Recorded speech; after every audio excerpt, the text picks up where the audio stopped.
नमस्कार दोस्तों, मैं मिस्टर टी.आर. नायक आप सभी का नायक आईएएस एकेडमी पर तहे दिल से हार्दिक स्वागत करता हूं, हार्दिक अभिनंदन करता हूं। तो प्यारे साथियों, जो हमारा टॉपिक चल रहा था राजस्थान राज्य मानवाधिकार आयोग के बारे में हम चर्चा कर रहे थे, जिसमें एक पार्ट इससे पहले है जो कि हम वीडियो बना चुके हैं और उसी के अंदर सारे टॉपिक को हम समेट नहीं पा रहे थे, इसलिए जो कि दूसरा ये सेशन करना पड़ा। ठीक है, तो इसके अंदर मूल रूप से हम कुछ बातें जानेंगे, लेकिन इसमें जो वर्तमान में अध्यक्ष कौन है, इसके सदस्य कौन है और कौन इसके अध्यक्ष प्रथम जो रहा था गठन के बाद में, और उन सभी तमाम जो भी सदस्य रहे हैं आज तक और वर्तमान में कौन, उन सभी के बारे में बात करेंगे। और मुख्य रूप से पहले शुरू करते हैं कि आयोग की जो कार्य प्रणाली है वो किस प्रकार से ये काम करता है। ठीक है, तो आयोग की कार्य प्रणाली की अगर बात करें तो चलो समझते हैं इसको। तो बिना किसी देरी के सेशन को स्टार्ट करते हैं और आप लोग एक रजिस्टर व पेन लेकर के बैठ जाए और पहले समझने की कोशिश करें जो भी हम लोग यहाँ पे समझते हैं। क्या हो गया?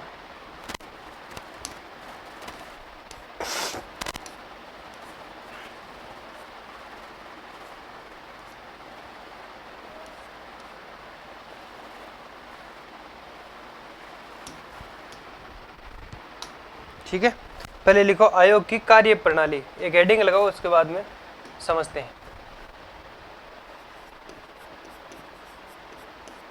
आयोग की कार्य प्रणाली।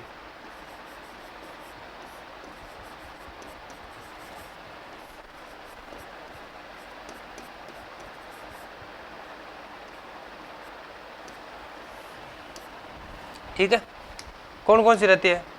क्या आयोग एक वर्ष से कोई पुराना मामला है क्या उस पर जांच कर सकता है? नहीं। आयोग का जो इसकी मुख्य जो धाराएं हैं, इसकी जो बातें हैं, उनके बारे में हम बात करते हैं कि किस प्रकार की कार्य प्रणाली के अनुसार ये कार्य करता है। यानी एक वर्ष पुराना अगर कोई मामला है तो उस पर ये राजस्थान राज्य मानवाधिकार आयोग जो है उस पर काम नहीं करेगा, यानी उसकी जांच ये नहीं कर सकता।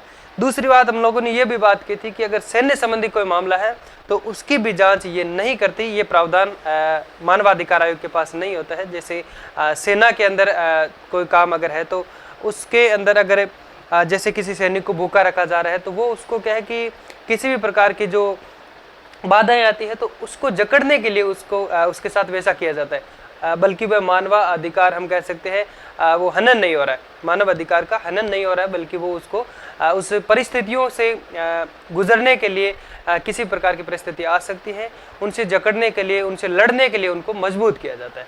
ठीक है, तो कहने का मतलब एक है कि एक तो पहली बात यह है कि एक वर्ष पुराना अगर मामला है तो उस पर जांच नहीं करेगा, और दूसरी बात सेना से संबंधित कोई मामला है तो उस पर ये जांच नहीं करेगा। तो ये दो बात आपको ध्यान में रखनी। ठीक है, और उसके बाद में बात आती है कि न्यायालय में अगर कोई लंबित मामला पड़ा है, कई समय से इस न्यायालय के अंदर कोई लंबित मामला यानी कई समय से वहाँ पे पड़ा है और उस पर कोई भी सुनवाई नहीं की जा रही, कोई भी जांच नहीं हो रही, तो उसके लिए क्या करेगा ये जो आयोग है, ये उसी न्यायालय की अनुमति चाहेगा और उसके बाद में इनकी एक स्वयं की एक एजेंसी होती है जिसमें आईजी स्तर का एक अधिकारी होता है, जिसमें सचिव होता है आईएएस स्तर का।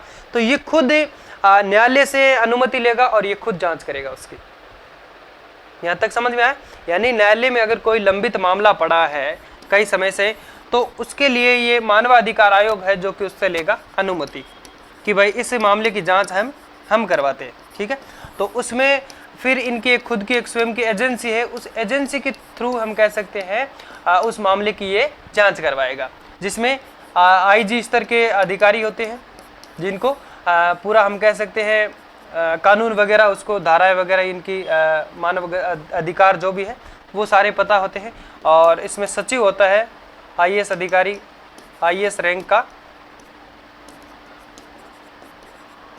जो सचिव होता है। ठीक है, तो इस प्रकार की एक एजेंसी होती है, उनके थ्रू है जो कि ये जो लंबित मामला पड़ा है न्यायालय में, कोर्ट में, उसकी जांच करवाएगा। ठीक है, और फिर बात कर सकते हैं कि इसमें जो सिविल न्यायालय है उसकी शक्तियां भी राज्य मानवाधिकार आयोग को प्राप्त है, जो कि हम कह सकते हैं सरकार को निर्देश दे सकती है तथा अन्य जो प्राधिकारी है उनका भी गठन कर सकता है। फिर बात करते हैं कि शिकायतें जो है वो किस प्रकार से इसमें की जा सकती है, या फिर शिकायतों का पंजीयन हम कह सकते हैं, रजिस्ट्रेशन जो करवाते हैं वो किस प्रकार से करवा सकते हैं, या फिर किस प्रकार से उनकी जो सुनवाई होती है। तो उनके अंदर देखो बात ये आती है कि शिकायत हम किसी भी माध्यम से करवा सकते हैं, शिकायत का कोई भी माध्यम हम अपना सकते हैं। और दूसरी बात ये आती है कि जो परिवाद करवाया जाता है, जो परिवाद होता है वो 8वीं अनुसूची की भाषा में होता है। परिवाद किसमें? 8वीं अनुसूची की भाषा में। और शिकायत जो है वो 7 दिन के भीतर उसकी सुनवाई हेतु की जाती है। ठीक है। और फिर बात करते हैं कि इसमें ये मानवाधिकार आयोग है जो कि किस प्रकार से इसके अंदर कदम रखता है, यानी मानव के जो भी अधिकार है उसके अंदर अगर कोई हनन हो रहा है तो किस प्रकार से ये अपना कदम रख सकता है, या फिर सरकार से किस प्रकार की अनुशंसा कर सकता है। तो अगर कोई पीड़ित व्यक्ति, पीड़ित का मतलब जो मानव है और उसके साथ में किसी प्रकार का उनके अधिकारों का हनन अगर हुआ है तो वो क्या कहलाता है? एक तरह से पीड़ित व्यक्ति कहलाता है। तो पीड़ित व्यक्ति को अंतिम सहायता के लिए राज्य सरकार से अनुशंसा ये कर सकता है। कौन कर सकता है? मानवाधिकार आयोग। ठीक है। और फिर बात कर सकते हैं कि अगर किसी प्रकार की यहाँ पे क्षतिपूर्ति होती है तो क्षतिपूर्ति हेतु तो सिफारिश कर सकता है राज्य सरकार या प्राधिकारी से हम कह सकते हैं कि इसको जैसे कि मानो कि कोई मानव है, उसके अधिकारों का किसी ने हनन किया है, तो उसी के दौरान उस मानव को जिस प्रकार की जो हम कह सकते हैं हानि हुई है, जिस प्रकार से क्षति हुई है, तो उसकी पूर्ति के लिए ये जो मानवाधिकार आयोग है ये राज्य सरकार से या किसी बड़े प्राधिकारी से हम कह सकते हैं उससे अनुशंसा करेगा कि इसको जो क्षति हुई इसकी पूर्ति की जाए। जैसे कि एक क्या था, बिहार का एक मामला था शायद, एक व्यक्ति था जिसको मर्डर केस के अंदर झूठा हम कह सकते हैं उस पर वो आरोप नहीं था, बल्कि वो व्यक्ति दूसरा था। मर्डर केस के आरोप में उसको जेल में डाल दिया गया और शायद कुछ समय यानी 5-7 साल वो जेल में रहा था। और उसके बाद में जब वो बाहर आया था या फिर कैसे ऐसे करके मतलब था उसमें, फिर पाया गया कि वो व्यक्ति जुर्म करने वाला मतलब जुर्म जो हम कह सकते हैं आरोपी, जो असली आरोपी वो था ही नहीं।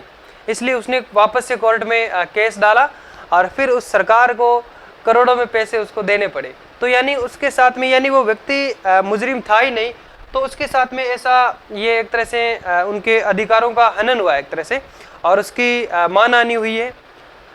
इसलिए उसको सरकार ने है जो कि क्या किया था, उसको मुआवजा दिया था। और फिर हम बात कर सकते हैं आवश्यकता पड़ने पर दिशा निर्देश दे सकता है ये उच्च न्यायालय या फिर उच्चतम न्यायालय में रीट हेतु ये दिशा निर्देश दे सकता है। दोषी अगर है कोई तो लोक सेवक के विरुद्ध बंदीकरण हेतु कार्यवाही भी ये कर सकता है। किसकी बात कर रहे हैं हम? राज्य मानवाधिकार आयोग की। फिर उसके बाद में राजस्थान राज्य मानवाधिकार आयोग के जो अध्यक्ष स्थापना के समय में कौन रहा था, वर्तमान में कौन है, इन सभी की बात करते हैं। और कार्यवाहक अध्यक्ष कौन रहे थे, प्रथम कार्यवाहक अध्यक्ष कौन रहे थे, इनके कार्यकाल की भी बात कर लेते हैं। डेट की आपको याद रखने की जरूरत नहीं है, बल्कि सन आपको याद रखनी है। तो पहले क्या करते हैं, कार्य प्रणाली को इनको थोड़ा लिख लेते हैं। ठीक है, तो नोट करते हैं इनको। आयोग की कार्य प्रणाली, पहली बात तो ये लिखो, 1 वर्ष पुराना मामला अगर है तो उसकी जांच नहीं करेगा। 1 वर्ष पुराने मामले की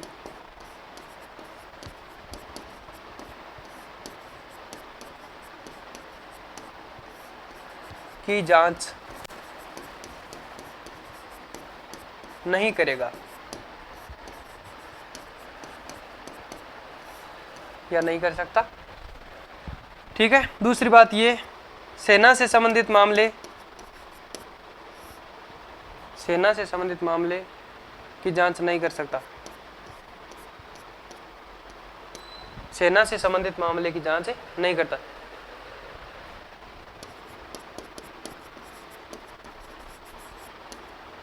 सेना संबंधी मामले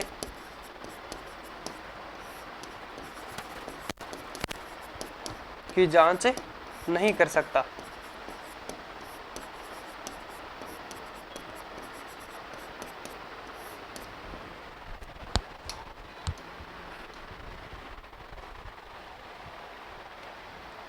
उसके बाद में न्यायालय में अगर कोई लंबित मामला पड़ा है तो उसकी भी जांच ये करेगा किसके द्वारा करेगा? पहले सिफारिश लेगा न्यायालय से और फिर स्वयं की जांच एजेंसी से करेगा। न्यायालय में लंबित पड़ा मामला, लिखो।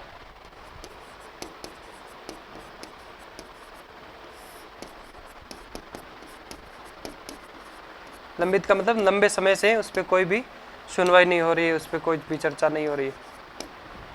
न्यायालय में लंबित पड़े मामले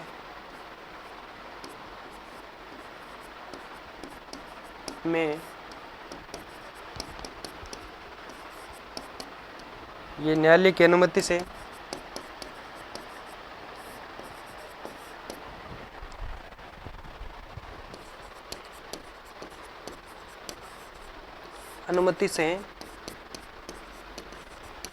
स्वयं की जांच एजेंसी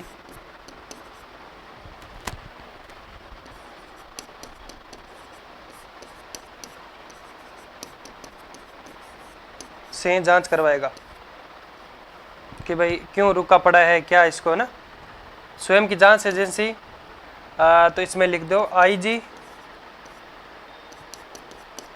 स्तर के अधिकारी होते हैं, और जो सचिव होता है वो किस स्तर का होता है? सचिव। इस एजेंसी में सचिव होता है आईएएस।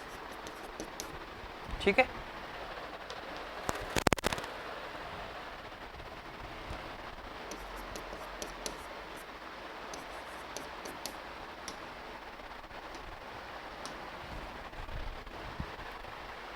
फिर एक लाइन और लिखो कि इसमें सिविल न्यायालय की शक्तियां भी इसको प्राप्त है, जो सरकार को निर्देश प्राधिकार का गठन कर सकता है।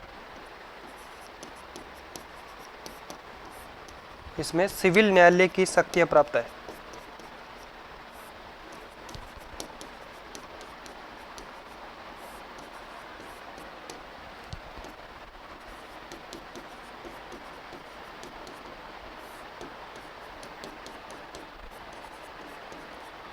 सिविल न्यायालय की शक्तियां इसमें प्राप्त है, जो सरकार को निर्देश दे सकती है, जो सरकार को दिशा निर्देश तथा प्राधिकार का गठन कर सकता है, जो सरकार को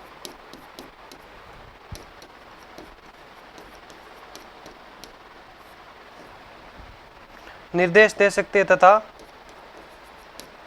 प्राधिकारी का गठन कर सकते हैं।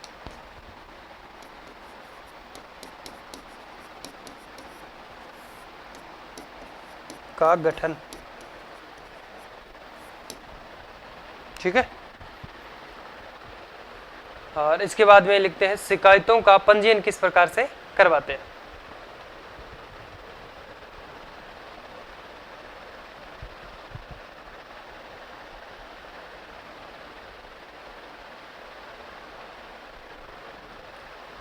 लिखो।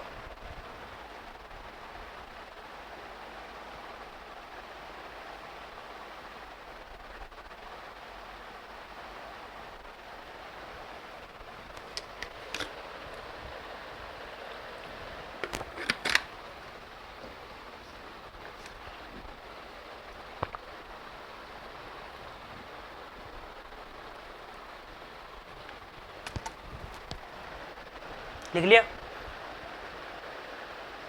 अब लिखो शिकायतों का पंजीयन एवं सुनवाई। एक हेडिंग लगाओ, उसमें कुछ बातें लिखते हैं। शिकायतों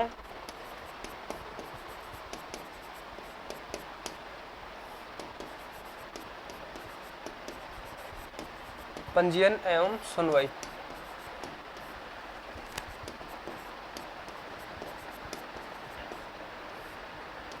पंजीयन किस प्रकार से करवा सकते हैं भाई, अगर कोई मानव का अधिकारों का उल्लंघन हो रहा है तो। इसमें लिखो शिकायत किसी भी माध्यम से करवा सकते हैं। शिकायतें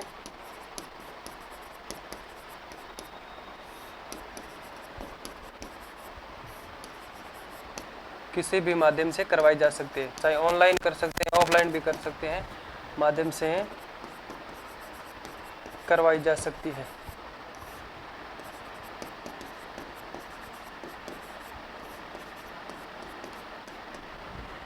परिवाद 8वीं अनुसूची की भाषा में किया जाएगा।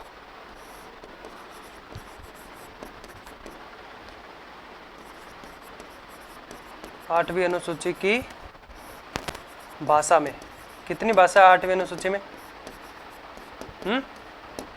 कमेंट में बताना। फिर इसके बाद में लिखो, शिकायत जो है 7 दिन के भीतर सुनवाई हेतु की जाएगी। शिकायतें 7 दिन के भीतर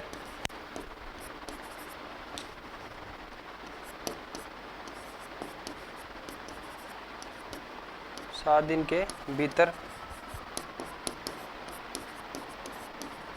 सुनवाई हेतु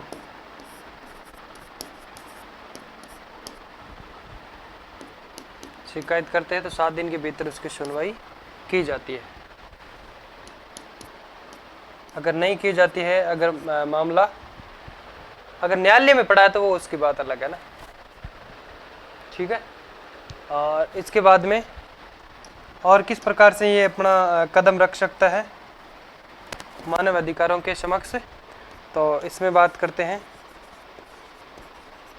इनके और क्या कदम रहते हैं। ठीक है। तो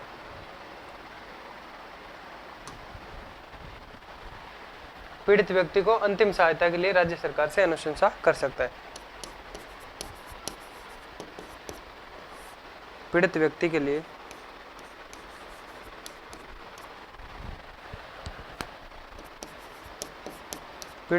लिए अंतिम सहायता हेतु पीड़ित व्यक्ति को अंतिम सहायता हेतु किससे अनुशंसा कर सकता है? केंद्र सरकार से नहीं। राज्य मानवाधिकार पढ़ रहे हैं तो राज्य की, नहीं तो राष्ट्रीय की अगर बात करें तो वो राष्ट्र से होता है ना। पीड़ित व्यक्ति को अंतिम सहायता हेतु राज्य सरकार से अनुशंसा कर सकता है। राज्य सरकार से अनुशंसा कर सकता है।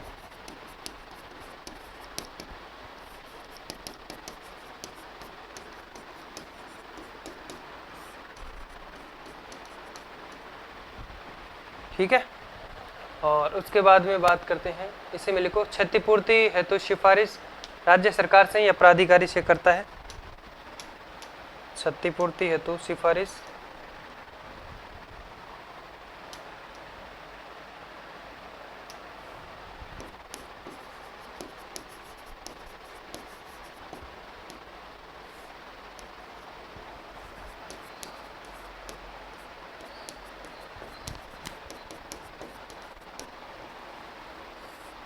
क्षतिपूर्ति हेतु सिफारिश राज्य सरकार से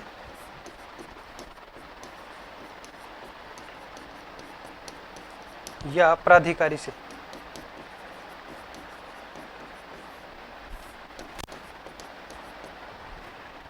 ठीक है। और इसमें एक लाइन और लिख दो, आवश्यक जो पढ़ते हैं कि भाई इस प्रकार के दिशा निर्देश देने चाहिए, तो वो भी इसमें ये उच्च न्यायालय व उच्चतम न्यायालय में रीट हेतु क्या करता है? रीट लगाता है और दोषी जो सेवक हम कह सकते हैं लोक सेवक के विरुद्ध बंदीकरण हेतु कार्यवाही करता है।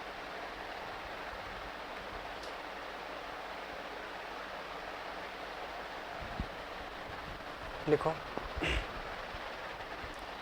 लिख लिया क्या? एक लाइन और लिख दो, उसके बाद में अध्यक्ष पढ़ते हैं।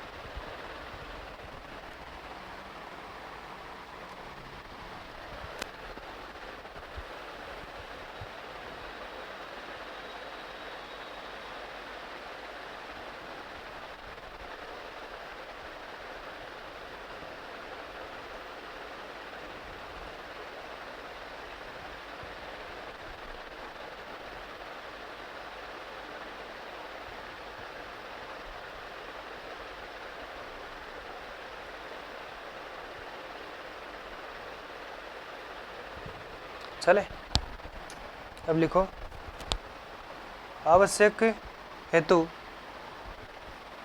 दिशा निर्देश।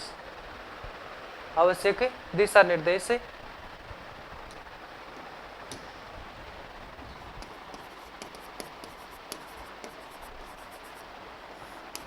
आवश्यक दिशा निर्देश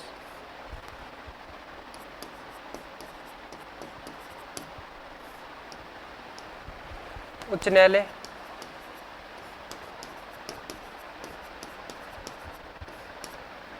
या उच्चतम न्यायालय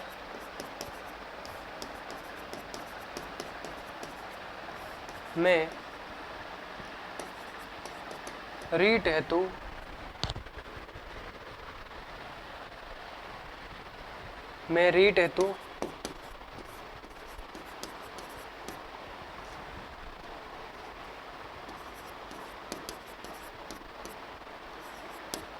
दोषी लोक सेवक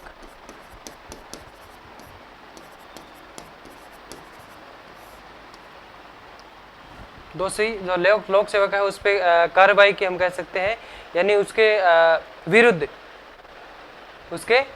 विरुद्ध में बंदीकरण हेतु कार्रवाई कर सकता है। लोक सेवक के विरुद्ध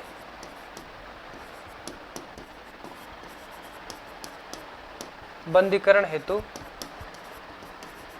कार्यवाही करता है। ठीक है, के विरुद्ध, इसे लिखो, के सेवक के विरुद्ध बंदीकरण हेतु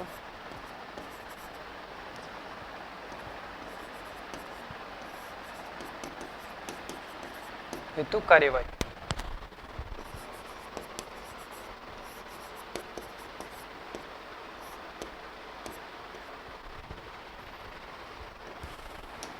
अब लिखो राजस्थान राज्य मानवाधिकार आयोग के अध्यक्ष। यही शुरू कर देते हैं ना, लिखो पहले एक लाइन लिख लो ये।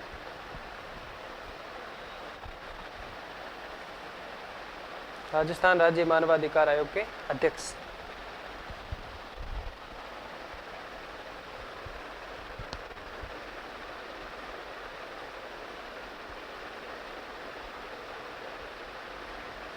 कुछ नहीं ज्यादा, इसमें नाम और कार्यकाल लिखना है।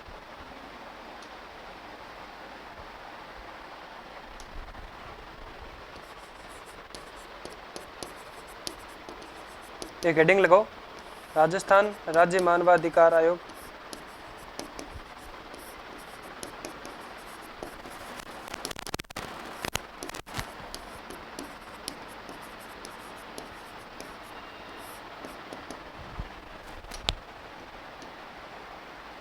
एक नंबर लिखो, कांता कुमारी भटनागर।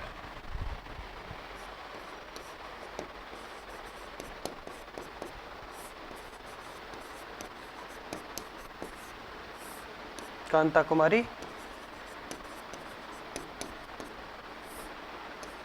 भटनागर। अब आपको पता है कि भाई इसका जो गठन काम इसने कब प्रारंभ किया था? 23 मार्च 2000 को काम प्रारंभ किया था। 18 जनवरी 1999 में इसकी स्थापना होती है, यानी गठन होता है। काम इसने 23 मार्च को शुरू किया था 2000 में। तो 23 मार्च 2000 से लेकर के और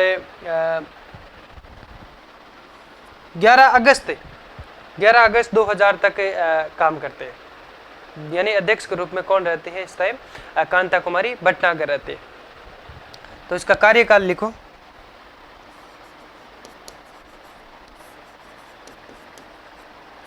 कार्यकाल कब से कब तक? 23 मार्च 2000 से 23 मार्च 2000 से 11 अगस्त 2000 तक, यानी लगभग 5 महीना, 5 माह है इसने जो कि कुल काम किया था। ठीक है, समझ में आ गया यहाँ तक? यानी पहला जो अध्यक्ष है उसकी थोड़ा डेट अच्छे से याद रख लेना। वैसे अगर फुल फोर्स अगर अध्यक्ष की बात करें, फुल फ्रेश जो अध्यक्ष थे वो 6 बने अब तक। वर्तमान में 1 है, इससे पहले 5 रहे हैं, तो 6 अध्यक्ष फुल फ्रेश रहे हैं। बाकी सब कार्यवाहक के रूप में सबने काम किया। ठीक है, तो ज़्यादा वो नहीं है कि भाई डेट ज़्यादा याद करने से दिक्कत। ठीक है, ज़्यादा है ही नहीं। तो फिर नेक्स्ट की बात करते हैं। 2 नंबर लगा के आप लिखो सैयद सगीर अहमद।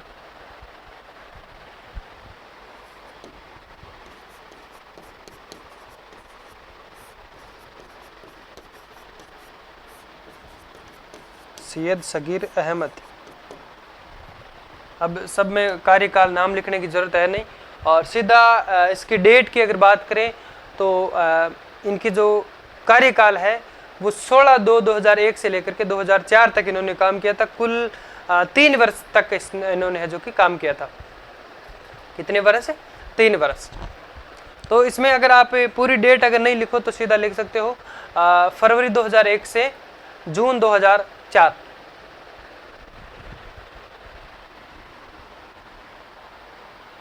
फरवरी 2001 से जून 2004।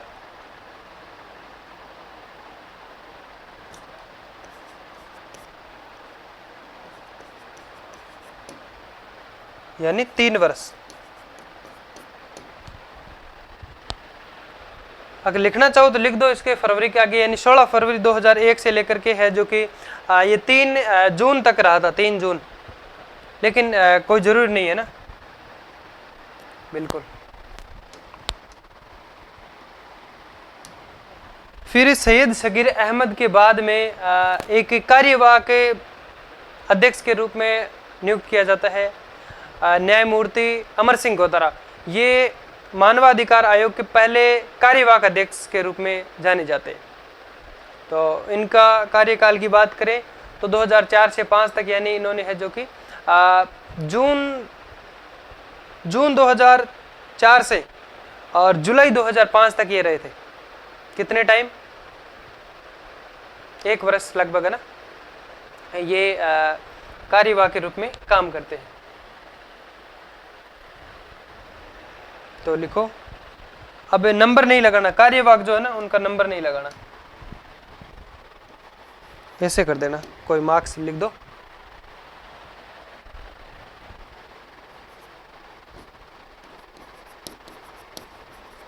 न्यायमूर्ति अमर सिंह गोतारा।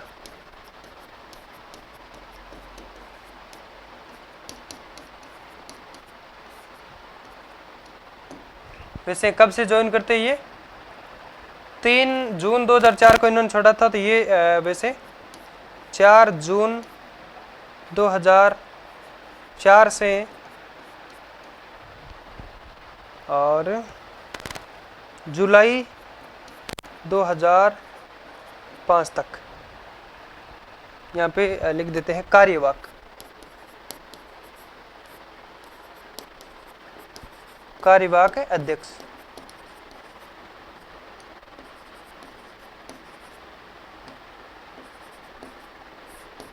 तो पहले कार्यवाहक ये अध्यक्ष माने जाते हैं, ये बात ध्यान में रखना। लिख दो यहीं पे, पहले कार्यवाहक अध्यक्ष।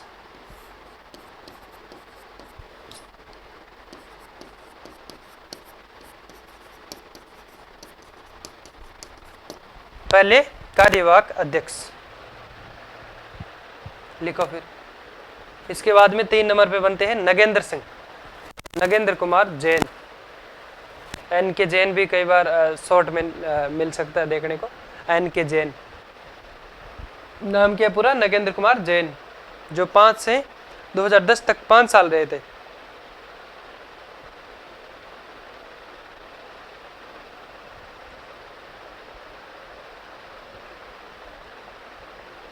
चले लिखो, पहले फटाफट लिखो।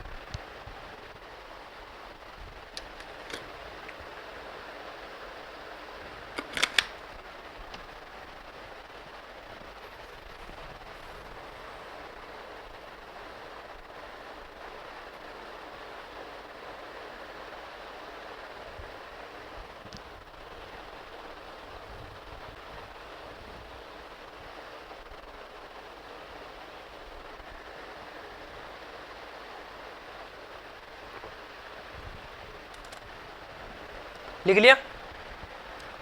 तो अब 3 नंबर लगा के लिखो नगेंद्र कुमार जैन।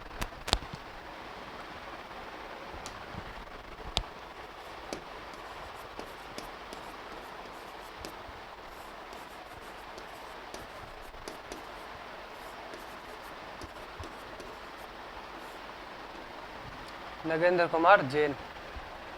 और इनका कार्यकाल जुलाई 2005 से जुलाई 2010 तक, लगभग 5 वर्ष। ठीक है। इनके बाद में वापस से कार्यवाक। तो कार्यवाक अगर लिखेंगे तो किस प्रकार से लिखेंगे, ऐसे कोई एक सिंबल बना दो ताकि उनमें नंबर लिखने की जरूरत नहीं है। जगत सिंह कार्यवाक बनते हैं 10 से, यानी हम कह सकते हैं 3 महीने के लिए लगभग रहे थे।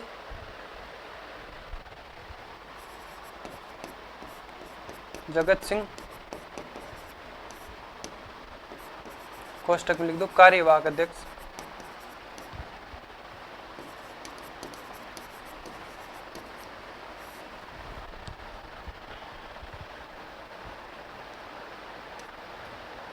ये भी जुलाई 2010 से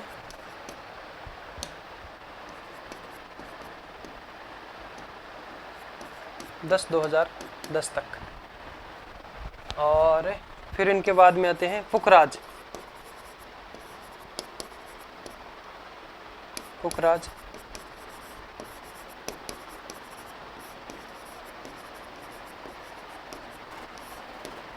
ठीक है। और इनके बाद में भी कार्यवाहक, यानी नगेंद्र के बाद में जगत सिंह कार्यवाहक के रूप में काम करते हैं। उसके बाद में पुखराज कार्यवाहक अध्यक्ष बनते हैं। और इसके बाद में HR कुडी भी कार्यवाहक अध्यक्ष के रूप में काम करते हैं। ठीक है। तो इन्होंने 10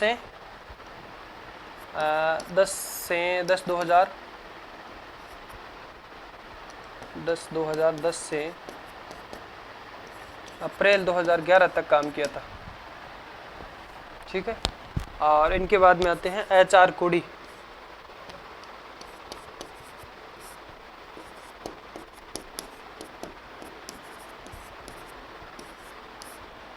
HR कुडी ये भी क्या थे,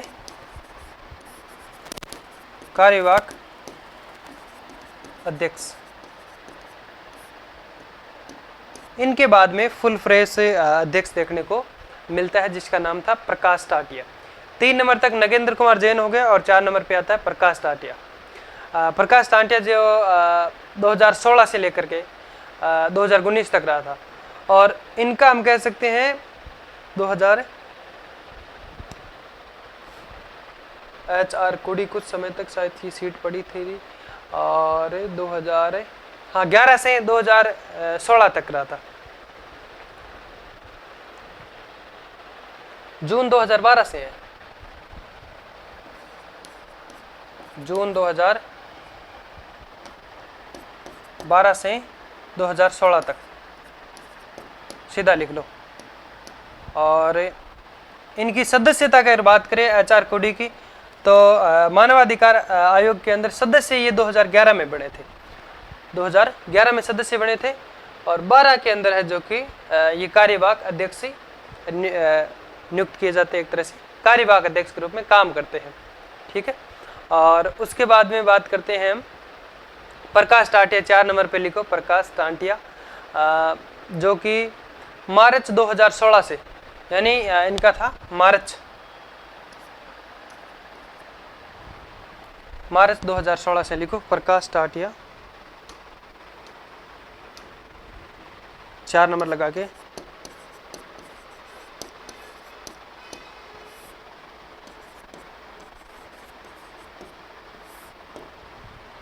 ये कार्यवाहक नहीं थे भाई, ये फुल फ्रेश थे, फुल फ्रेश अध्यक्ष थे। कार्यकाल की बात करें तो मार्च 2016 से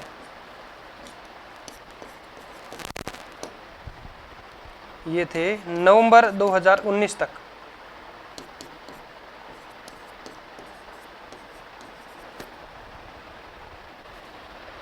नवंबर 2019 तक। इसके बाद में वापस से हम कह सकते हैं महेश चंद्र जो शर्मा है वो कार्यवाहक के रूप में नियुक्त किए जाते हैं दिसंबर 19 से जनवरी 21 तक महेश चंद्र शर्मा।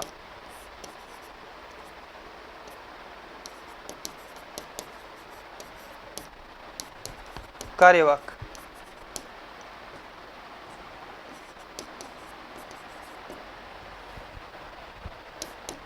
कार्यकाल क्या था? दिसंबर 2019 से जनवरी 2021 तक। और इनके बाद में वापस से है जो कि फुल फ्रेश कौन बनते हैं? गोपाल कृष्ण व्यास। 5 नंबर लगाओ, गोपाल कृष्ण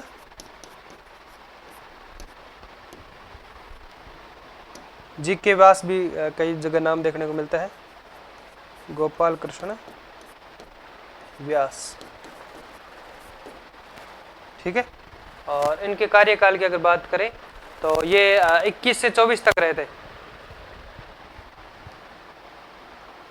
25 जनवरी 2021 से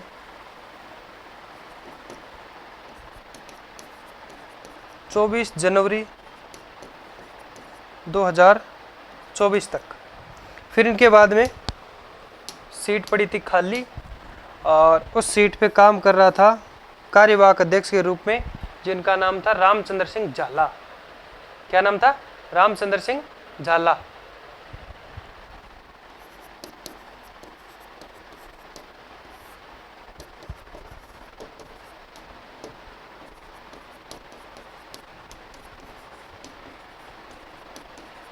कार्यवाहक अध्यक्ष।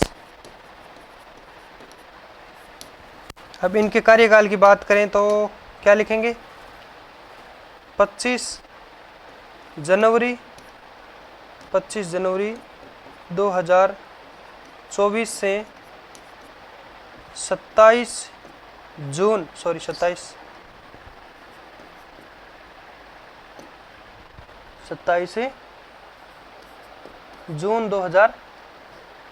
सीधा लिख रहा हूँ ना, 2000 की जगह सीधा 24 लिख रहा हूँ, क्योंकि 27 जून को किसकी नियुक्ति हो जाती है अध्यक्ष के रूप में? फुल फ्रेश अध्यक्ष के रूप में गंगाराम मूलचंदानी की अध्यक्ष के रूप में नियुक्ति हो जाती है। और 28 जून को वो क्या करते हैं? ज्वाइन कर लेते हैं, कार्य ग्रहण कर लेते हैं। ठीक है। तो अब लिखो यहाँ पे, एक और लिखो लास्ट में। तो फुल फ्रेश अध्यक्ष कितने रहे थे? 6। वर्तमान में 6 नंबर पे है ना, गंगाराम मूलचंदानी।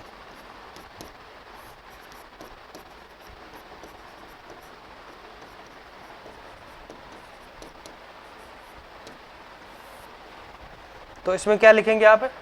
27 को की, यहाँ मतलब 27 को इनकी नियुक्ति की जाती है राज्यपाल के द्वारा। 27 को इनकी नियुक्ति की जाती है और उनके बाद में हम कह सकते हैं तो 28 लिख सकते हैं आप, या नहीं तो 27 लिख दो, कोई दिक्कत नहीं। 27 जनवरी 2024 से, यानी वर्तमान में आप लिख दो। ठीक है। तो ये सारे हो गए अध्यक्ष, हम पढ़ लिए। इसके बाद में हम क्या करते हैं? सदस्यों को पढ़ते हैं।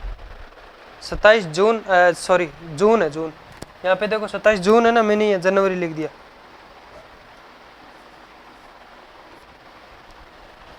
ओके। वैसे मेरे स्टूडेंट समझदार है, इसमें करेक्शन कर लेते।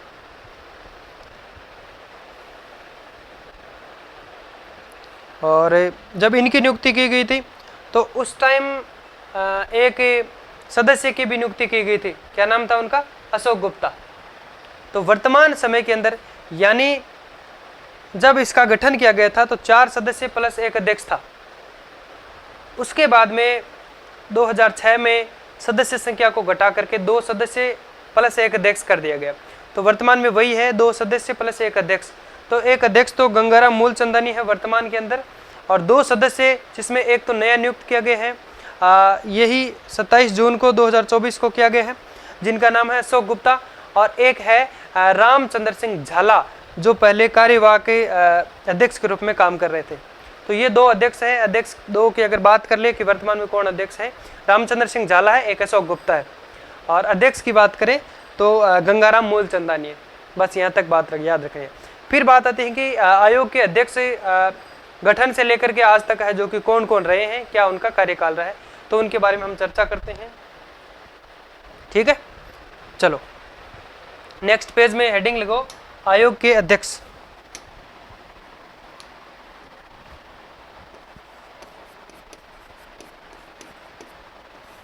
आयोग के अध्यक्ष, सॉरी आयोग के सदस्य। अध्यक्ष तो पढ़ लिए ना, आयोग के सदस्य।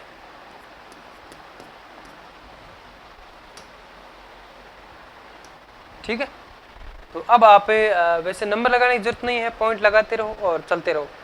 पहले नंबर पे लिखो आर के अकोडिया, जो 2000 से 2005 तक रहे थे। इसमें बीच में जैसे कार्यकाल पूरा होता है या फिर उनकी उम्र पूरी होती है तो इस हिसाब से वो चलते जाते रहते हैं, नए आते रहते हैं ना। तो इसमें कोई वो एजिटीज और सीक्वेंस से लिखने की जरूरत है नहीं। इसमें आप नाम लिखो, पहले आर के अकोडिया 2000 से 2005, उनके बाद में बी एल जोशी 2000 से 2004 लिखो।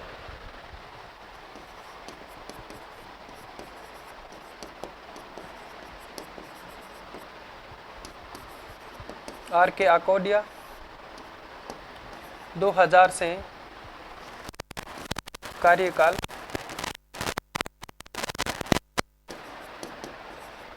2000 से 2005, 2000 से 05 ऐसे लिख दो। ठीक है, और इनके बाद में बी एल जोशी,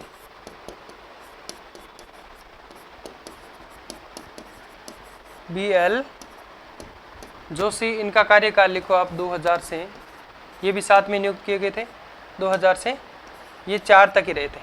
ठीक है, इनका कार्यकाल पूर्ण हो जाता है। इनके बाद में आलम खान आता है और पुखराज सिरवी है।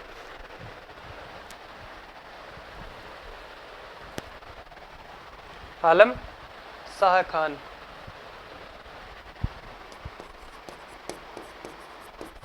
आलम शाह खान,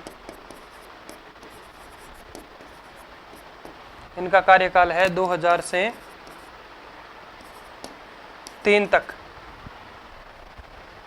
पहले ये थे शायद 2 ना, 3 तक। अच्छा 3 तक पहले की कोई जरूरत नहीं, क्योंकि इनका कार्यकाल 70 वर्ष अगर पहले हो रहा है तो पहले ये निकल जाते हैं, नहीं तो फिर कितने साल रहते हैं, 3 साल, तो इनका 3 साल हो गया। और इनके बाद में है पुखराज सिरवी, पुखराज सिरवी, इनका कार्यकाल है 6 से 11, 2006 से 11। पुखराज सिरवी के बाद में नाम आता है नमो नारायण मीणा, और उनके बाद में जगत सिंह, नमो नारायण मीणा।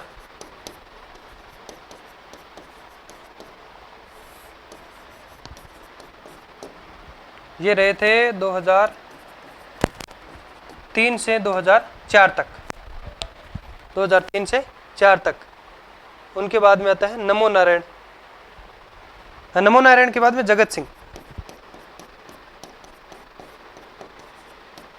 जगत सिंह ये 5 से 10 तक रहते हैं, 2005 से 10 तक। उसके बाद में धर्म सिंह मीणा,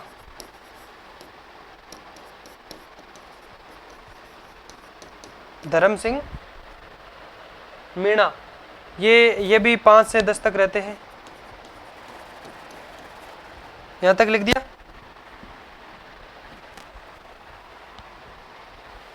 धर्म सिंह मीणा 2005 से 10 तक, नाम लिख लो। इनके बाद में जो पहले कार्यवाहक अध्यक्ष के रूप में थे रामचंद्र, क्या नाम था उनका, अमर सिंह गोदारा, हाँ सॉरी, अमर सिंह गोदारा, जो 2000 से 2005 तक ये भी रहते हैं। आर के कोडिया के टाइम में थे ना, लिख लो फटाफट लिखो।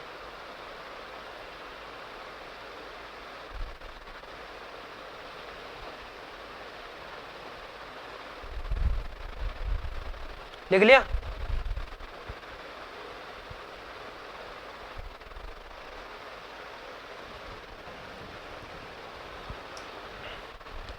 अब लिखो आप अमर सिंह गोदारा।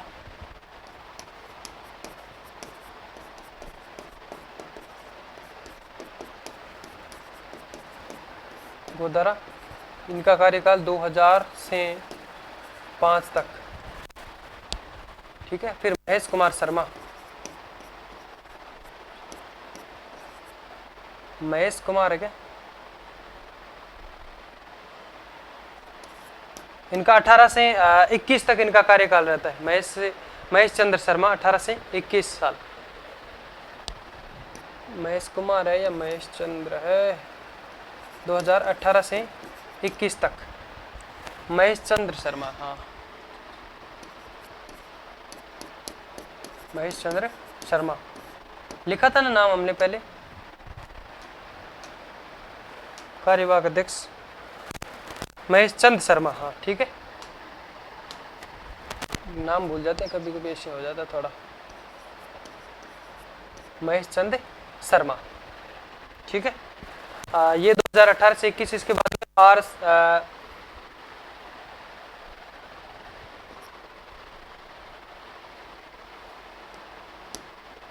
HR कोड़ी। हाँ, HR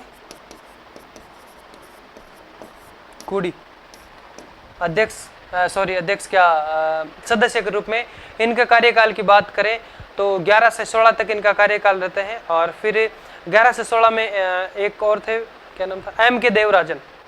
M.K.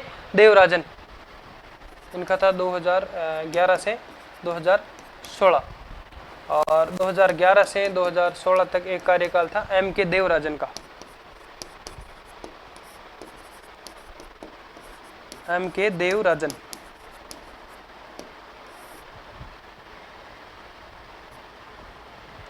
और इनके बाद में नेक्स्ट लिखो आप महेश गोयल का। महेश गोयल, ये भी 11 से 24 तक रहता है, 21 से 24 तक, सॉरी। महेश गोयल,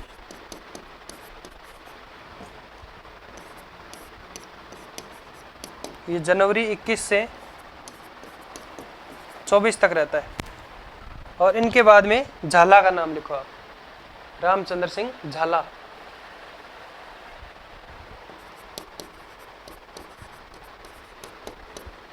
रामचंद्र सिंह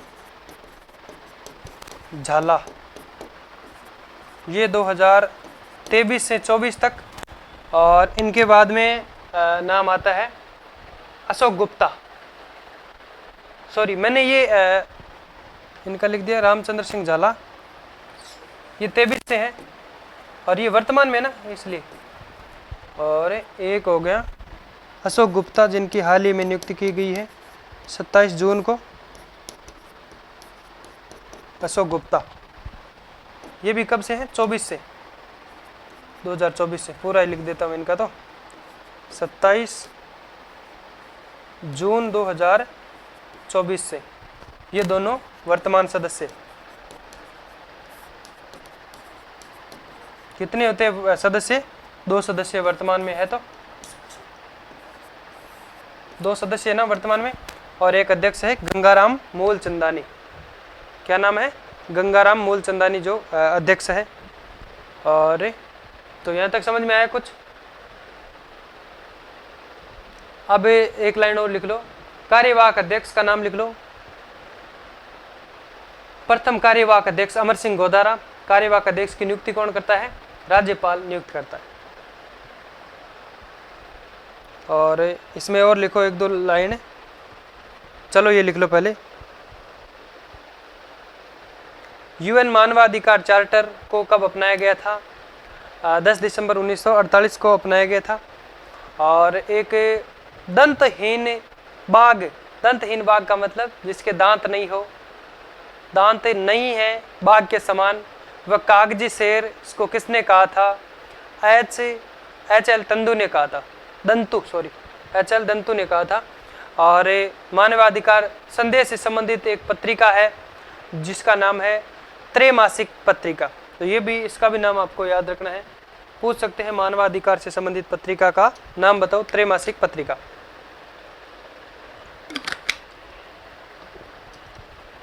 लिख लिया यहां तक? अब लिखो कार्यवाहक अध्यक्ष,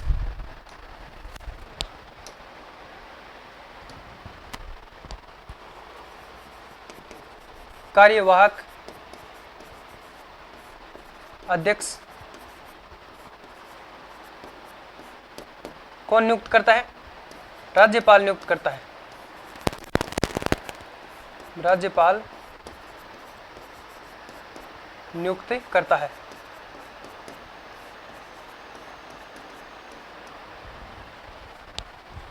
फिर लिखो पहले कार्यवाहक अध्यक्ष,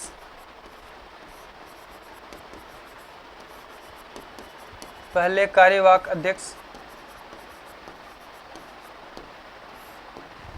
कौन थे? अमर सिंह गोदारा। अमर सिंह गोदारा सदस्य कब तक रहे थे? 2000 से 2005 तक। ठीक है। अब लिखो UN मानवाधिकार चार्टर,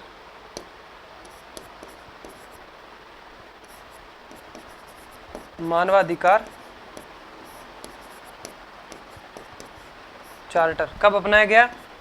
10 दिसंबर 1948 को।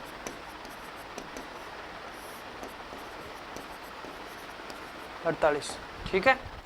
फिर लिखो आप दंतहीन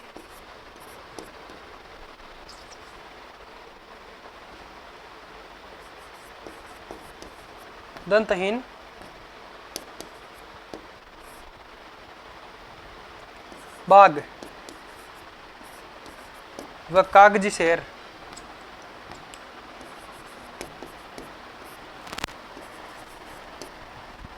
कागजी शेर ये किसने कहा था? HL दंतु ने।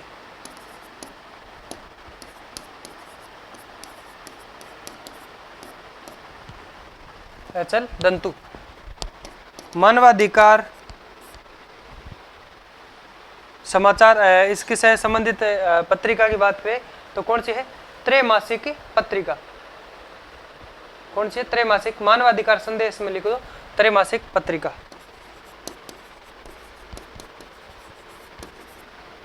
मानवाधिकार संदेश त्रैमासिक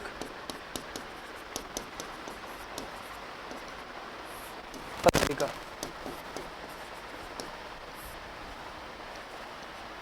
ठीक है। दंतहीन बाघ व कागजी शेर, HL दंतु।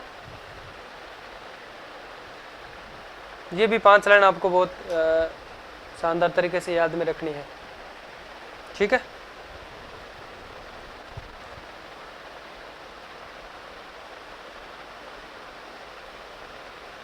लिख लिया?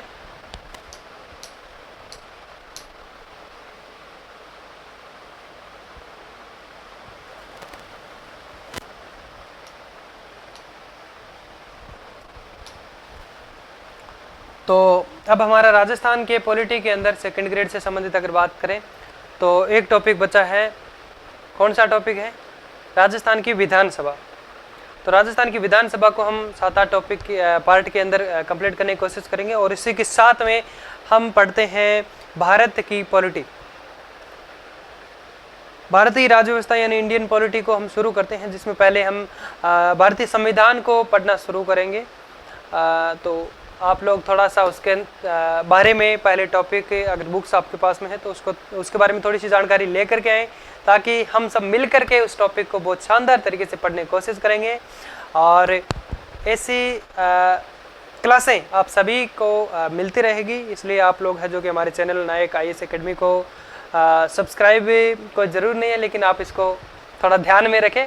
और फिर मिलते हैं एक नए टॉपिक, नए जोश और जुनून के साथ। तब तक के लिए राम राम।